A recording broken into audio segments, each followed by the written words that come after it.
നിങ്ങൾ മറ്റുള്ളവരെ കാത്തു നിർത്തുന്നു, നിങ്ങൾക്ക് വേണ്ടി മറ്റുള്ളവർ കാത്തു നിൽക്കുന്നു എന്നുള്ളതിൻ്റെ അർത്ഥം നിങ്ങൾ അവരെ ബഹുമാനിക്കുന്നില്ല, പകരം നിങ്ങൾ അവരെ അവഹേളിക്കുന്നു എന്ന രീതിയിൽ.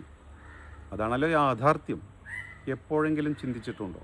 അവരുടെ സമയത്തിന് യാതൊരു പ്രാധാന്യവും കൽപ്പിക്കാത്ത, നിങ്ങളുടെ ഇഷ്ടങ്ങൾക്ക് മാത്രം പ്രാധാന്യം കൽപ്പിക്കുന്ന തികച്ചും ഒരു സ്വാർത്ഥനാണ് നിങ്ങൾ മറ്റുള്ളവരുടെ കണ്ണിൽ.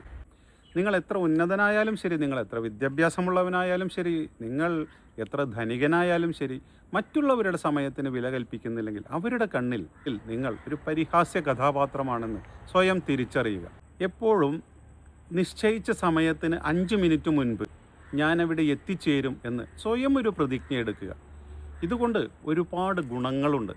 ഒരു പ്രോഗ്രാം തുടങ്ങുന്നതിന് മുൻപ് അവിടെ എത്തുമ്പോൾ നിങ്ങൾക്ക് ആ പ്രോഗ്രാം നടക്കുന്ന സ്ഥലമൊക്കെ വീക്ഷിക്കാൻ കഴിയും. അവിടെ എത്തിച്ചേർന്നുള്ള ആളുകളോട് വളരെ കാഷ്വലായിട്ട് സംസാരിക്കാൻ കഴിയും. സർവോപരി ഒരു പരിഭ്രാന്തിയുമില്ലാതെ വളരെ കൂളായി ആ പ്രോഗ്രാമിൻ്റെ തുടക്കത്തിൽ പങ്കെടുക്കാൻ കഴിയും.